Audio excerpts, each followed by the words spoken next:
Ian and Sean, I invite you to do your thing. I understand that you are 2/3 of the Three Stooges.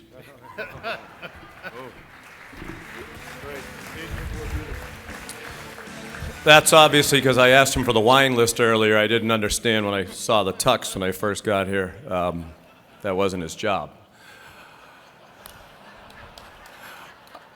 On behalf of Ian, I say good morning to all of you. The other member of the Three Stooges, Jay Billis, would have been up here, but it would be morning when we're done. So it's just Ian and me. This is only the second time I've been here, mostly because I've never won anything, which I find shocking as I look around this room and see who has. The other time I was here was in 2003. And those of you who know me well know that the over-under in this speech for me to cry is probably about 2 minutes, and I think the under is about to win.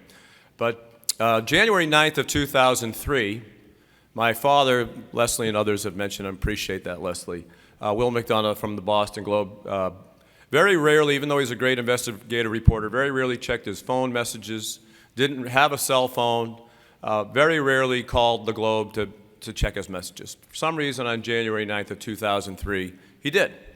And he got a message that he was going to be the sports writer going into the Hall of Fame that night. My dad won a lot of awards, and most of the time we didn't even know it because he was a modest guy who didn't want to tell us. But he hung up the phone. My little brother Ryan, who's now not that little, he's the general manager of the Phoenix Suns, thank God he was home. And my dad said, "That's really cool." He said, "I just found out I'm going to be in the NSSA Hall of Fame." And he'd been here several times as the Massachusetts sports writer. 2 hours later, my dad passed away unexpectedly. So the only other time I was here was to accept on his behalf. And it was one of the great honors of my life. So to be here tonight, after inducting my dad, and to have the chance to induct a man who's like a grandfather to me, in Bill Raftery tonight is also very emotional. It truly is. And Leslie, the McDonoughs love you. We're so proud of you. Nobody deserves this more. Congratulations. Ian?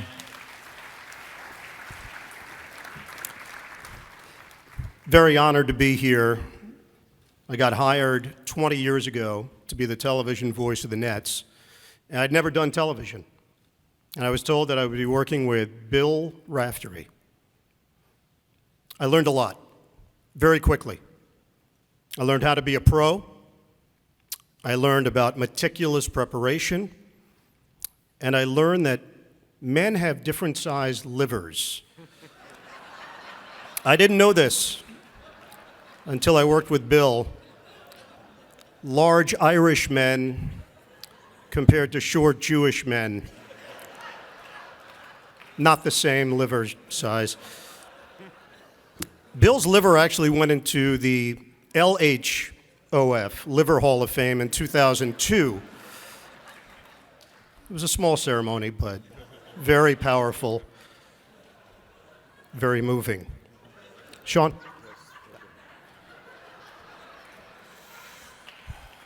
Ian and I were afraid that Bill would not be able to be here tonight, along the lines of what Ian was saying. He's battling some health issues. He suffers from Irish arthritis. He gets stiff in a different joint every night.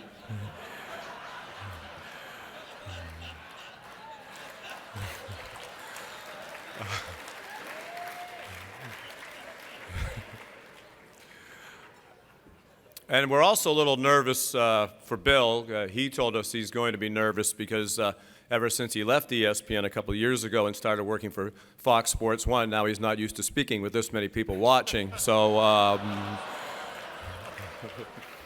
That's my cue. Yeah.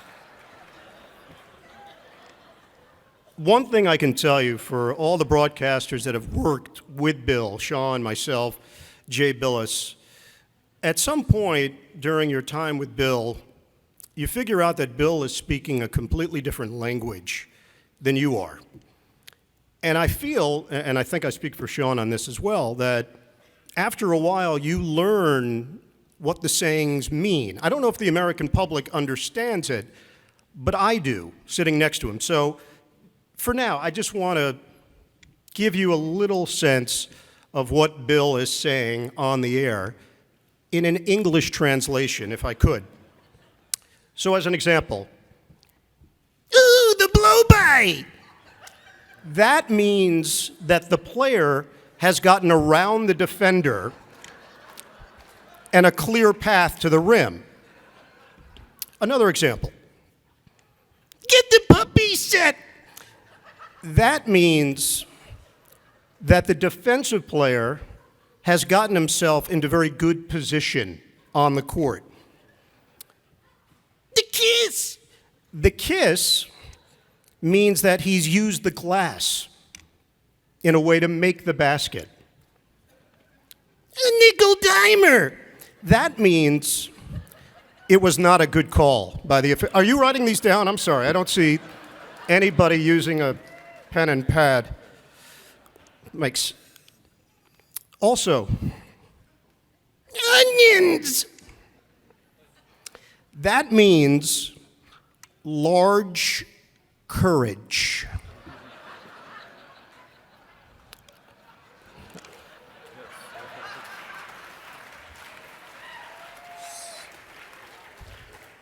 I think we should also congratulate Ian. It's been a big weekend for him, not only the second New York State Sportscaster Award of his career, but he also rode American Pharoah to the Triple Crown this weekend. So, thank you, Jay Billis.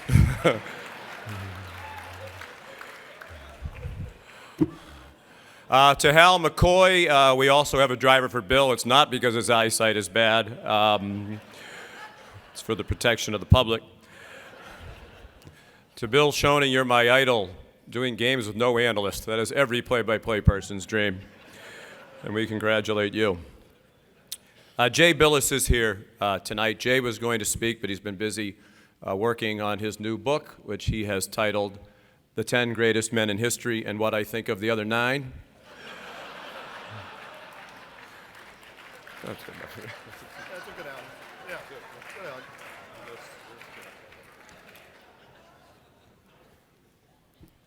I don't know if any of you have gone through an airport with Bill Raftery. It's an amazing experience because he knows everybody and everybody knows him. There are a lot of hand waves and a lot of looks of acknowledgement. I was recently with him going through an airport, and I can't tell you how many people stopped and said, Leslie Nielsen, I loved you in Airplane. Naked Gun is easily top 15 movie in my life. And Bill just nods. Thank you.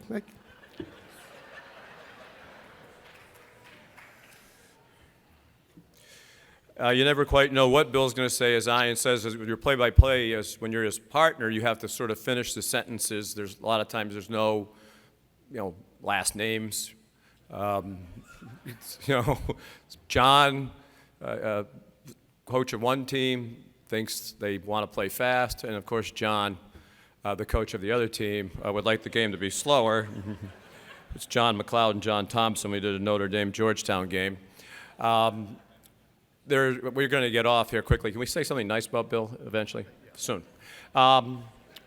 This is all you needed at this hour of the night, 2 gas bags to come up here after you've been sitting here all night long. But people ask me for Bill stories about Bill all the time. And my personal favorite, other than when he asked Jay on the air one night, Bill was talking about this is great coaching. They are riding the hot hand. This Vanderblue of Marquette kept scoring one possession after another, and they kept giving the ball to him. Bill said, that's great coaching. And then he said, Jay, have you ever been ridden? And Jay said, not as the hot player on the basketball court. But Bill and I have worked together for almost 30 years. Well, we did before he went into the witness protection program. And actually, congratulations, at very late in your career to do the Final Four this year is an awesome thing. And nobody deserves it more. But Bill and I worked together back in the 90s, both for CBS. We do a Saturday game every week. And then Monday, we do the ESPN Big Monday. So we were somewhere in the SEC on a Saturday, and Boston College was playing Seton Hall on Saturday on CBS, and Vern and Al McGuire, the late great Al McGuire, were doing the game. Bill and I didn't see it. We were working somewhere else. Well, we get to Boston College on Monday night for the game, and the parents sit right behind where we broadcast from, and we know a lot of the parents. And BC had a fine player who's now in their Hall of Fame named Malcolm Huckabee. And as Bill and I walked in, we're saying hi to the parents, and Mr. Huckabee says to us, "Could you please do me a favor?" I said, "Sure, Mr. Huckabee, what is it?" He said, "Could you please mention on the air that I have not passed away?" Which seemed like an odd request. Well, it turns out on the game on Saturday, Al got a little confused. Brian Caver was a player for Seton Hall. Unfortunately, he'd lost his dad 3 weeks before in a car accident. And he had a wristband with his dad's initials on it. Well, during the game, Al got confused, and he applied that story to Malcolm Huckabee and said that Malcolm had a wristband with initials and that his dad had passed away. So I said to Bill, "How do you want to handle this?" And as everybody in this room who knows Bill knows, he truly is the nicest person alive, and he never wants to hurt anybody, player, coach, official, anybody. He said, "Al's our friend. He's a sensitive guy. We can't mention it." I said, "Bill, this family's getting floral arrangements, and the wife's taking phone calls from people who think her husband's dead. No, don't do it. Please, just let it go." I said, "Okay, I don't agree with that, but I yield to you." The game starts a half hour later. They throw the ball up in the air. The tip goes to Boston College. Bill does his trademark, "Hoyas, man-to-man." Malcolm Huckabee has the ball for Boston College. His father's here tonight, and boy, does he look terrific.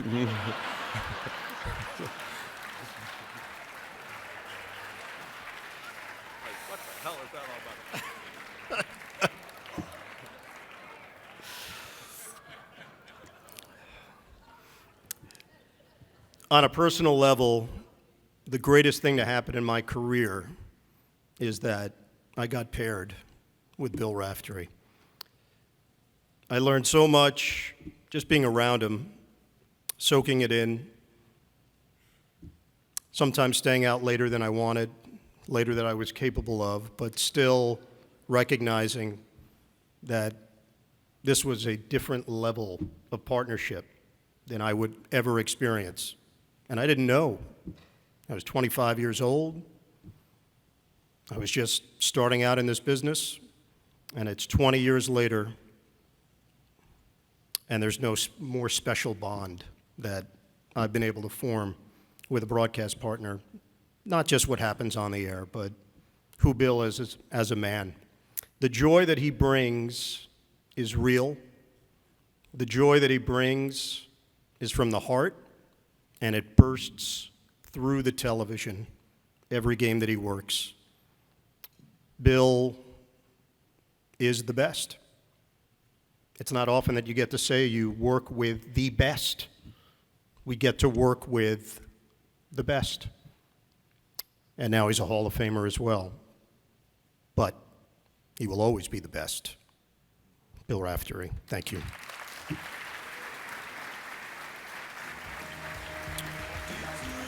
Okay.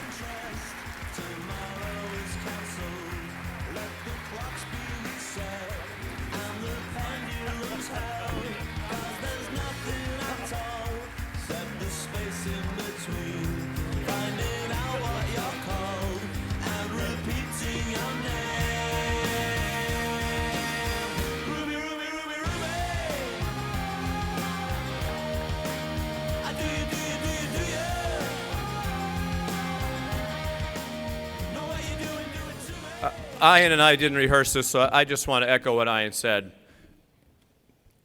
All of us who are in this business want to do the best events we can possibly do. We want to work with the best people. The greatest joy of my professional life has been working with this man. And there's no finer person. Congratulations, Bill. We love you very much.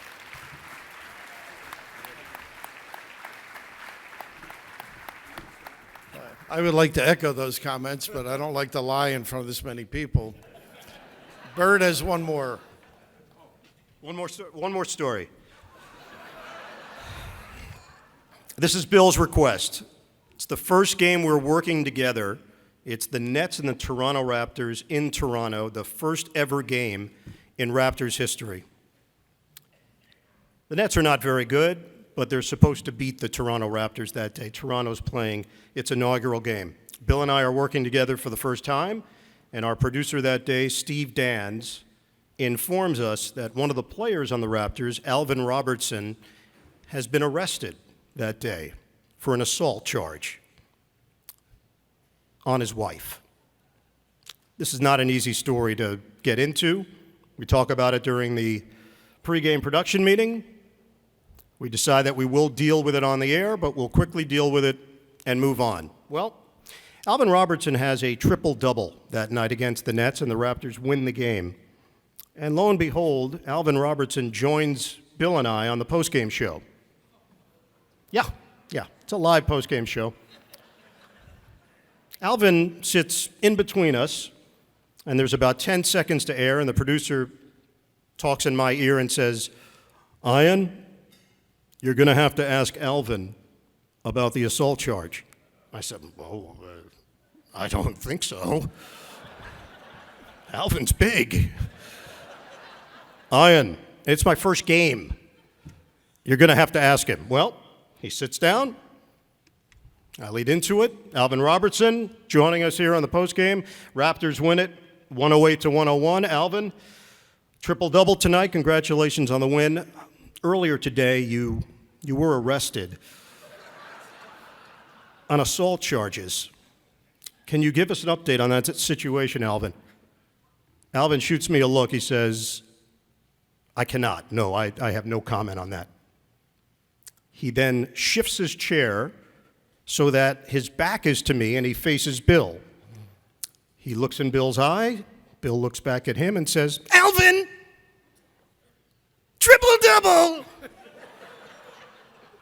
24 points, 11 assists, 10 rebounds. Great going, kid. How'd you do it?" "Oh, well, Bill, thank you so much. I played for..." Now the producer says to me again, "Ian, you have to press him on that." I said, "Well, I do not. I will not. That will not happen." I don't know any better. Alvin wraps up his answer. I said, "Alvin, one last question, if we could, about the assault charge. Are there any other particulars you can give us?" He shoots me a look. He turns back to Bill. Bill says, "What a performance, Alvin! You dominated out there." Alvin did not look in my direction again for the rest of the interview. Bill took over. The veteran that he is, Bill made the magic happen on TV. Bill Raftery. Thanks, Tom. Oh, great. Love you. You're the best. Thank you. I love you. Thank you. Thank you. I didn't realize it would turn into a roast, but great job, guys. Leslie asked why I asked those two. Leslie, Vern turned me down. I mean, I had really had no direction to go in. You know, Tom Verducci sort of set the tone, and I'll tell a couple of quick stories, if I may, because the evening has been long. And I just can't help but think the young people in the audience, I met some of them outside tonight and the last couple of days here, they always want to know how you get started in your career and how did everything evolve for you. And sort of my progress was I thought I was going to be a great basketball player, and that did not come into fruition, but we did play the University of Cincinnati when I was at LaSalle, and I ended up trying to make a layup in a haphazard fashion. It was very unattractive, hit everything, went down the other end at the Garden, the ball rolled over to a youngster in a wheelchair, and I came down the end and asked him for the ball, and he said, "Mister, you're the worst basketball player I've ever seen." Now, I don't know if you've ever seen an athlete kick a wheelchair, but that's when I decided I should opt for some other direction. And that's how I got into coaching. And my wife Joan is here, and it's a way of introducing her. Ian was up here a moment ago, and I did an Indiana game many years ago. And it was a 1 o'clock game, CBS National, and about 4:30, 5 o'clock, I'm at the Indianapolis airport, and I called home, And Joan said, "Where are you?" I said, "I'm in Indiana." She said, "Oh, what time's the game on?" I said, "It was on at 1 o'clock. It's over." And she said, "Well, look, the next game, Ian and Jimmy Spinarco, who's a great family friend through his father-in-law," Joan said, "Well, look, I can't talk now. Jimmy and Ian are doing a game." So that's the love she has for my broadcasting career, only topped by her analysis of my coaching. When I was at Seton Hall, I came home one wintry evening, and it just was really ugly out. And Joan said, "It's garbage day tomorrow." And I said, "Come on, it's like icy, snowy." I said, "You think Nell," who was John Wooden's wife, makes John Wooden take the garbage out?" And she said, "Well, if you won like John Wooden, I'd take the garbage out." That's pretty much my collective career. In a way of thank you, she's hung in through a lot of cold nights, my wife Joan, and at the table also Christy, Kelly, Susie, and our son Billy. If they would stand, please, and be acknowledged.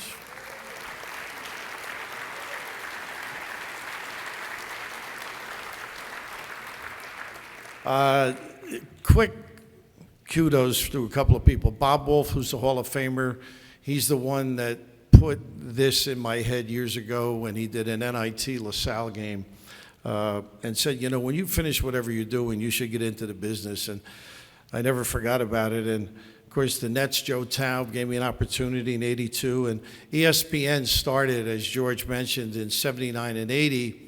And Scotty Connell and Chet Simmons were in charge. Getty Oil had put up $25 million, and they expected to get it back in 3 years, which we know would never happen. And they had a meeting in November. I'm at Seton Hall in '79, '80. They had a meeting in November, and they said, "Look, we need a guy who's an active coach come March during the NCAA for the studio that we know will not make the tournament." And that's basically how my career started at ESPN. Quickly, Kevin O'Malley hired me at CBS, and as Leslie mentioned, Sean McManus and Leslie Moonves have been great bosses. And lately, as mentioned by Sean, Fox and our 100 viewers, I'd like to thank Eric Shanks for that. And of course, the award winners here, and SSA and Dave Gorin, what they've done has just been a wonderful couple of days, and my family really thanks you for that. Is the Reverend still here, Mark Conforti? He's at First United Methodist Church, and last night he was at the dinner. He was here earlier. I don't know if he's still here. He's a Duke grad. He went to class, unlike Billis, but studied on occasion. Florida undergrad, Duke Ministerial School. But he asked me, I listened to all the games since I'm a kid. Is there anything you can give me, like I could use during? I said, well, With the Kiss doesn't work at a service. I said, being an Irish Catholic, when they hand out the basket, how about send it in, big fella? So you may hear that at the services next Sunday. But also, Ian came over at the same time. Ian's always interested in other religions, and he was embracing the Methodist Church, talking to the Reverend, until he said, we have a tithing. And he said, oh, no, we just pledge. So that's out this year for him. I'm going to jump quickly because it's been a long night. Jay Billis has been mentioned a lot of times here, and just unbelievable time we had together, Shage, the three of us, on Big Monday. And it was really a big Monday, maybe a monster occasion, when Sean McDonough attempted to pick up a check. And that was during our post-game activities, and he's the only man I know that has eclipsed Joe DiMaggio's 56-game streak without picking up a check. So let's have a nice round of applause for the real sport here. And of course, Jay, on the other hand, was always a sport. When he played at Duke, he let Ralph Sampson and Never Nervous Purvis Elson do whatever they wanted. And for that, those universities, thank you, big fella. Jay, as you know, is very active and outspoken with the NCAA. He's actually kind of considerate. He actually had dinner with the president of the NCAA, Mark Emmert, and Jay commended him for his leadership and for being a visionary in intercollegiate sports. So we want to thank Jay for that, finally stepping down off his throne. But the big thing for Jay, though, was this past week, Mike Krzyzewski had him come down, and Mike had him help adjust the two back pockets. Mike wanted to switch the 5 NCAA rings from one pocket to the other, just to make it easier for Jay to do two things at once. But he was kissing Mike's rings, that is. But Bird, you're something else, kid. This talent, he is the real deal. You talk at a consummate professional, and both he and Sean are, but we had so much time, and he taught me so much during our days there. He actually started a charm school at Syracuse when he was an undergrad. The first dropout was Jimmy Boeheim, as you've probably heard on occasion. But I'm so happy that his career has gone in the direction that we all knew it would. I'm going to give you a couple of quick shots here, just because I think it's important for this association and for young people and for parents. You know, after an event is completed and the teams head to the locker rooms, none of us really feel that dejection of a heartbreaking loss. Sure, we'll nitpick about some shortcomings in the broadcast, but nothing that losing team goes through. Nor will ever match the joy of a hard-fought victory. Those are private and personal moments shared by those who fought the battle. Our victory, whether it's a writer or particularly in the electronic media end, it occurs when our broadcast team sort of hits on all cylinders. The creative juices are flowing, the storylines and pictures mesh. The trust and commitment of the production truck and the on-air talent click. Our joy is that we did it together. That's our reward. This is enough compensation. Please do not tell CBS or Fox I said that, by the way.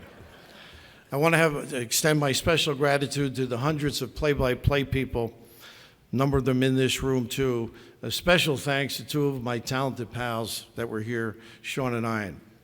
I've been blessed to work with people alongside me like them. Their coaching and patience have taught me and enlightened me about the industry. A special thanks for their ability to reach back at my urging for just one more cocktail. As those damn lights flicker on and off, and the two worst words an Irishman ever hear, that's last call. You know, on behalf of all the men and women that I have been blessed to work with, who toiled to make each show very special, to provide the highest level of performance for their companies, teams, and the viewers in particular. I accept this award. Through their efforts, great moments in sports are achieved. And this certainly is one of the greatest moments of my life. And thank you for having us as part of it. Enjoy your evening.